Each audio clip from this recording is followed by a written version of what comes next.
Chapter number 15, Polymer, and today we are going to discuss about condensation polymerization.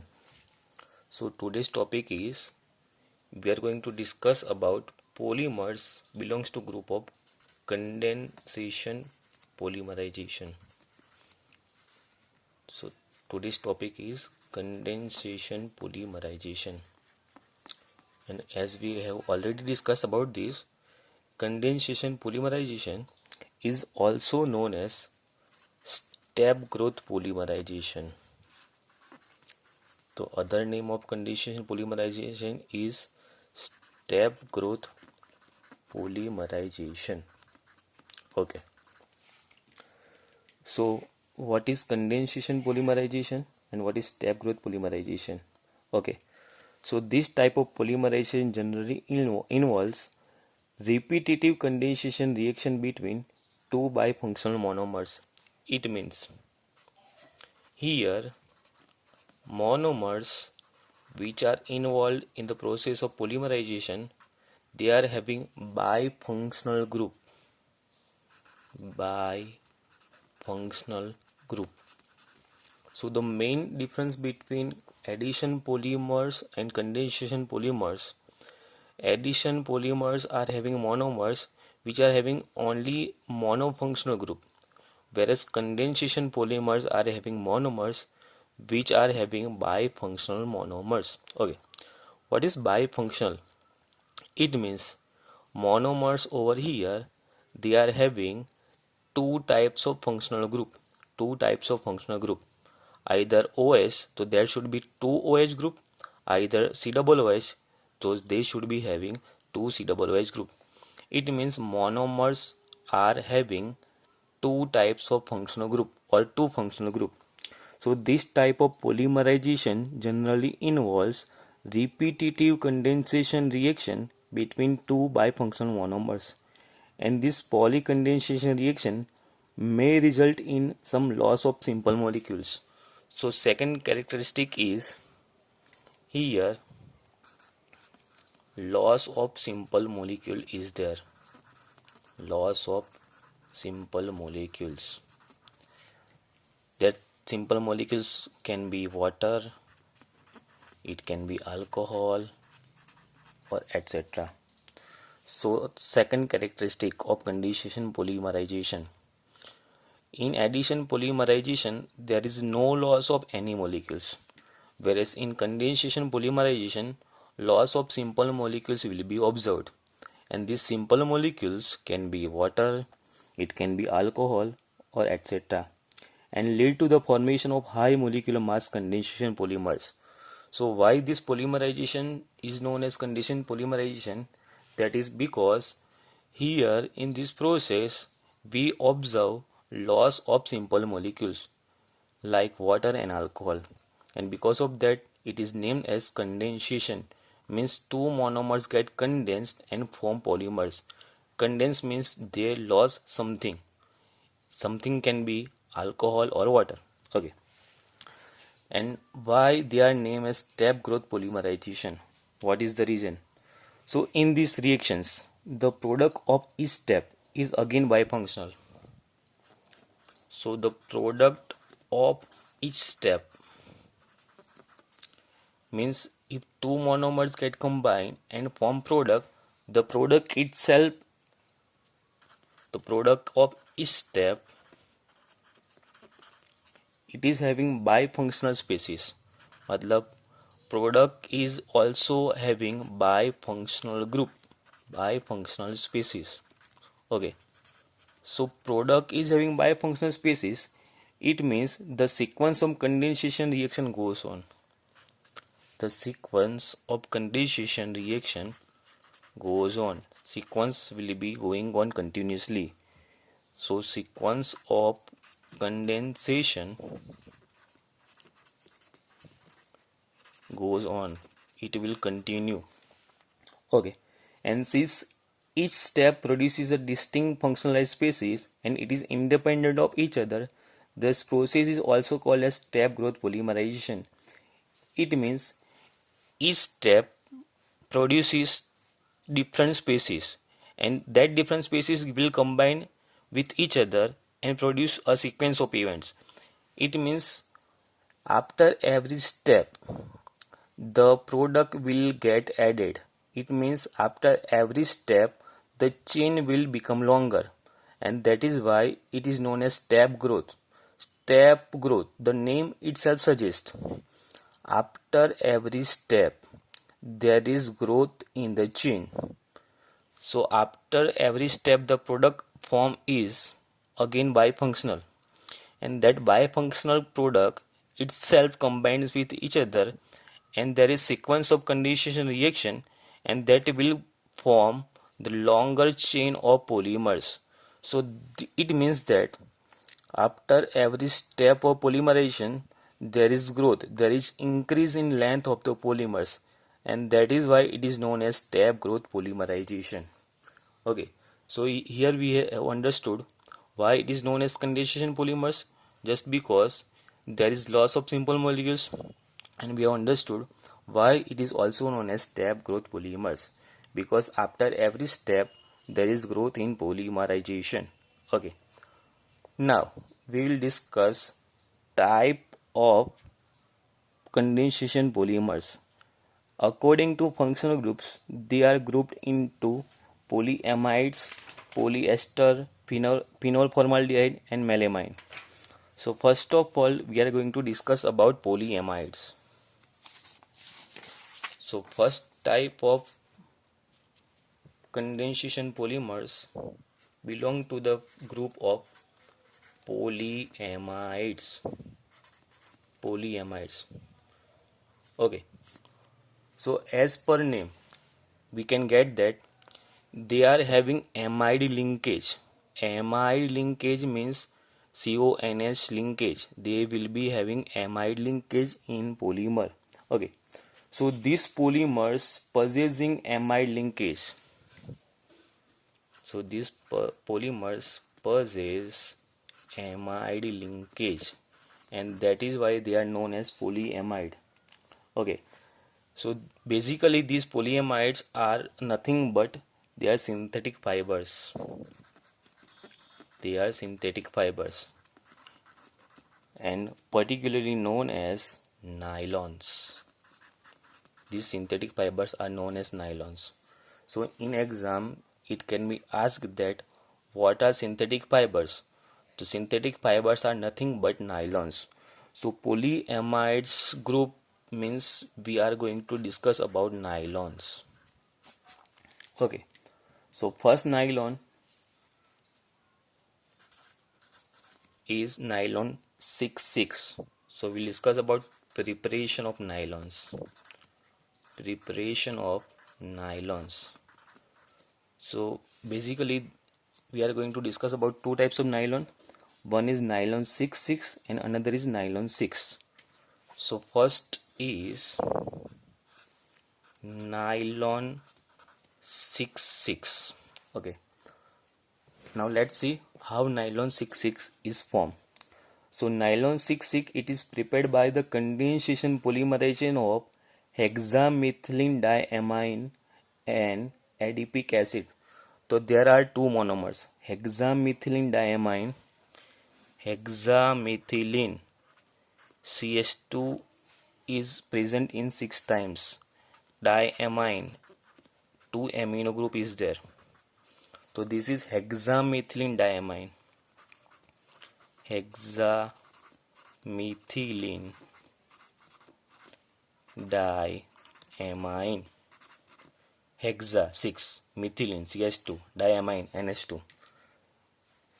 It gets combined with adipic acid, and the formula of adipic acid is CH2 4 times COOH COOH. This is adipic acid. Adipic acid. Okay, here we can observe that two monomers adipic acid and hexamethylene diamine, they both are having 6 number of carbons. Here CH2 4 times COOH COOH, 4 plus 2 6.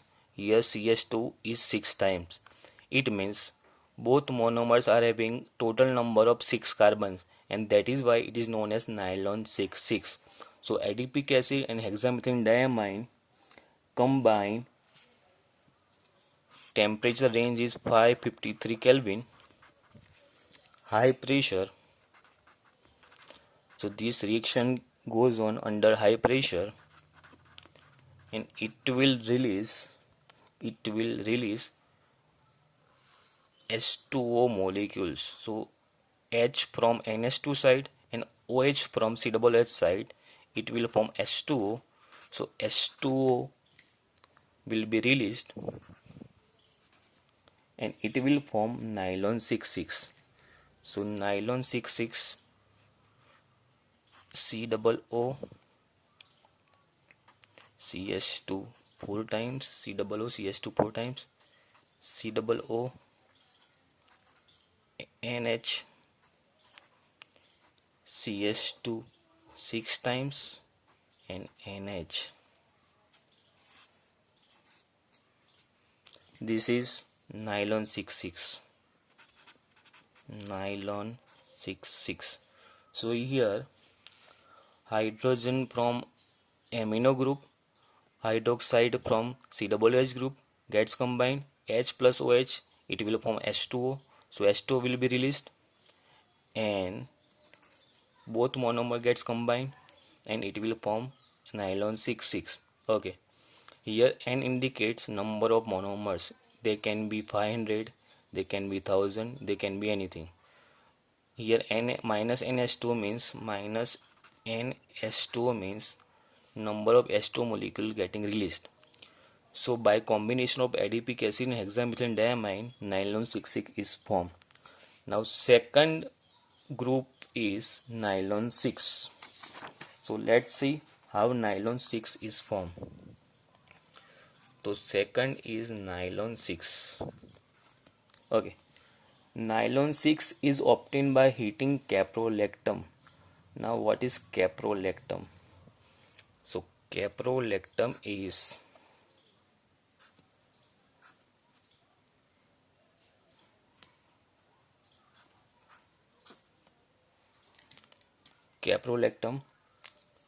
COO NH CH2 CH2 CH2 CH2 and CH2. So this is the structure of caprolactam. This is caprolactam. Here you can see that there are 6 carbon atoms present, 1 2 3 4 5 6, and that is why it is known as nylon 6. So it is obtained by heating caprolactam with water at high temperature. Temperature is 533 to 543 Kelvin. In presence of water, caprolactam forms nylon 6. So nylon 6 is formed. This bond will be broken between CO and NH. Amide linkage is broken and it will form C double bond O. CH2 is 5 times, 1 2 3 4 5. CH2 is 5 times and NH is left.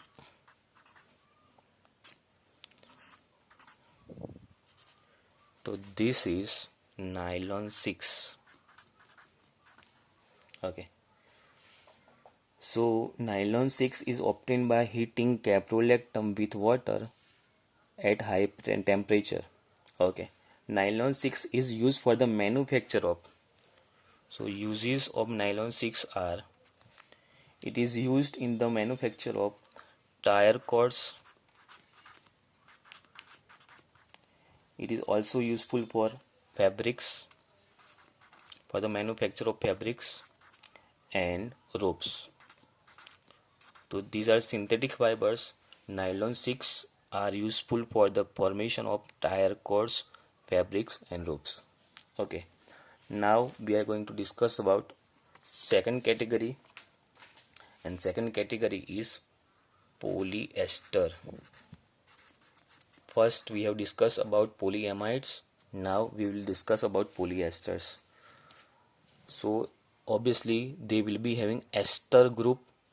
Okay, so these are the polycondensation products of the dicarboxylic acid and diols. So here monomer will be dicarboxylic acids and diols. Best example is Dacron. Dacron. It is also known as pteryline. Pteryline. Okay. So it is manufactured by heating a mixture of ethylene glycol. Ethylene glycol. And the formula of ethylene glycol is CH2OH. CH2OH. Ethylene glycol. It is manufactured by heating a mixture of ethylene glycol and terphthalic acid. What is the formula of terphthalic acid? So terphthalic acid is benzene ring is having 2 COOH group. So this is terphthalic acid. Common name is terphthalic acid and IUPAC name is benzene 1,4-dicarboxylic acid. So this is ethylene glycol, and this is terphthalic acid. Terphthalic acid. So monomers of Dacron are ethylene glycol and terphthalic acid. So Dacron is manufactured by heating a mixture of ethylene glycol and terphthalic acid at 420 to 460 Kelvin temperature in the presence of catalyst is different here. In the presence of zinc acetate antimony, zinc acetate antimony trioxide catalyst. So catalyst is zinc acetate antimony trioxide and it will form Dacron. So let's see how Dacron is formed. So here it will give hydrogen and it will give OH, and HOH will combine and they will release H2O. So H2O will be released over here. Okay, so the product is OCH2, CH2, C double bond O, ester group is there, and C double bond O. So this is pteryline or Dacron. Dacron or pteryline.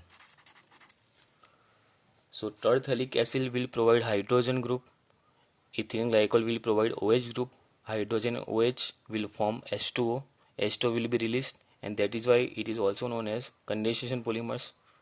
Okay, so by the reaction between ethylene glycol and terphthalic acid, we will get Dacron or pteryline. Okay, what are the uses?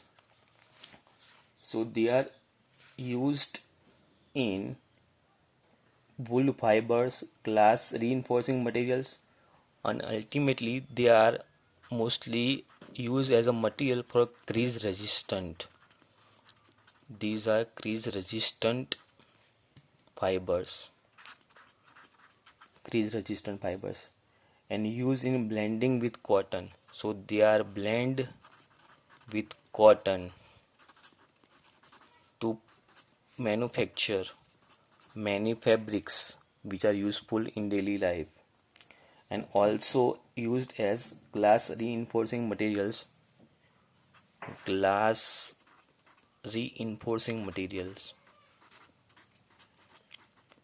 and safety helmets. They are so hard that they can be used in helmets also, safety helmets. So uses are crease resistant material. They are used in blending with cotton, used in glass reinforcing material, and safety helmets. Okay, now we are going to discuss about third category, that is phenol formaldehyde polymer. Phenol formaldehyde polymer, which is also known as bakelite. Okay, so phenol formaldehyde polymer are the oldest synthetic polymers. These bakelites are oldest synthetic polymers. These are obtained by the condensation reaction of phenol and formaldehyde. Phenol, this is the structure of phenol. This is formaldehyde. Formaldehyde is also written as HCHO. We have written in the form of CH2O.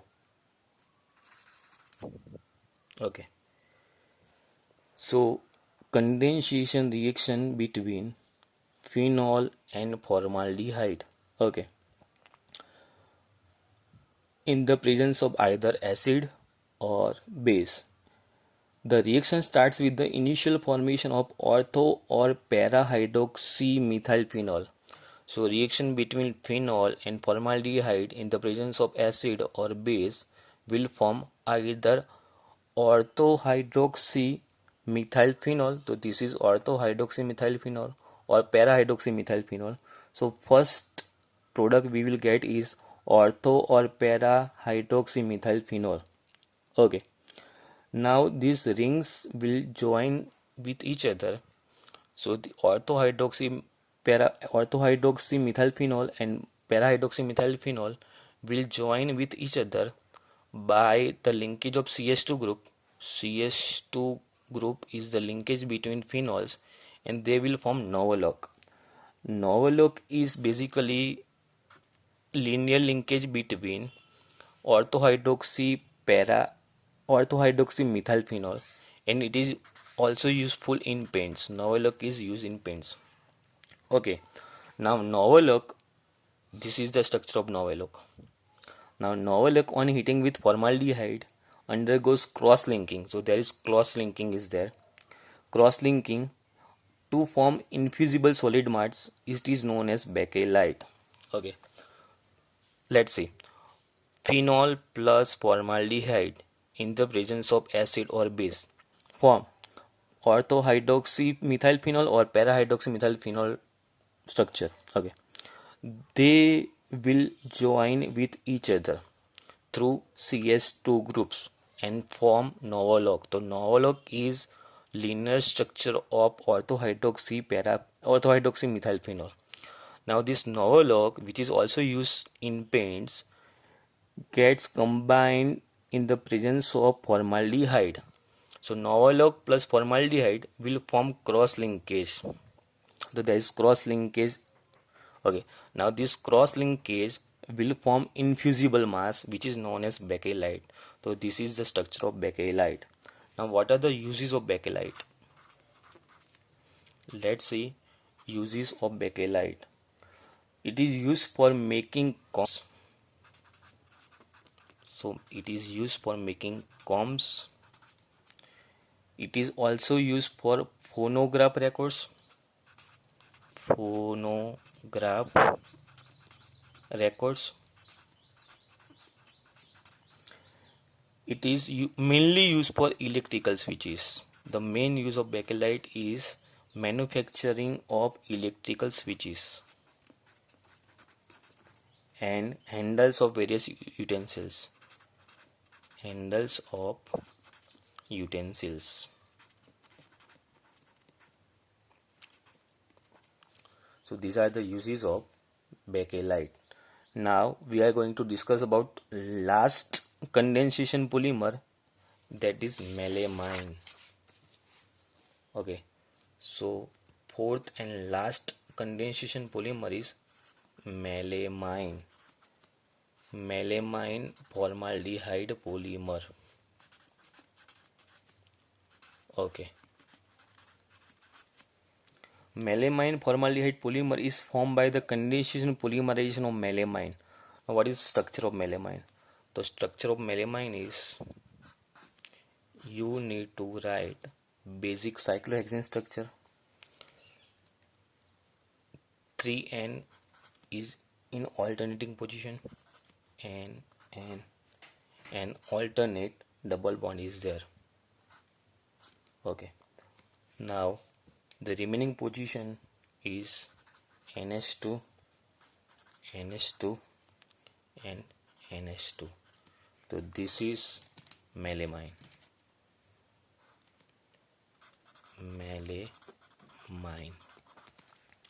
Melamine is formed by the conditioned polymerization of melamine and formaldehyde. Formaldehyde is HCHO. Okay, so here monomer will be formed, resin intermediate is formed. So here NH2 remain as it is. Its NH2 remains as it is. N, N, N. But this NH2 will combine with formaldehyde and it will form NHCH2OH. So this is intermediate for the polymer. Resin intermediate for the formation of polymer. It will undergo polymerization. So this intermediate undergo polymerization and it will form melamine polymer. So melamine polymer will be formed. So again structure is cyclohexane ring, alternate double bond, alternate NH, CH2 and alternate N.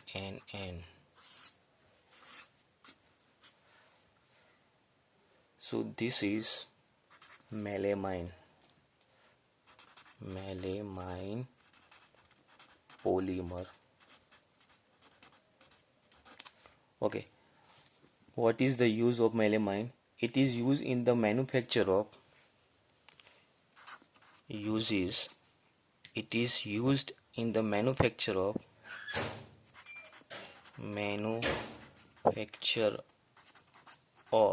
unbreakable crockery.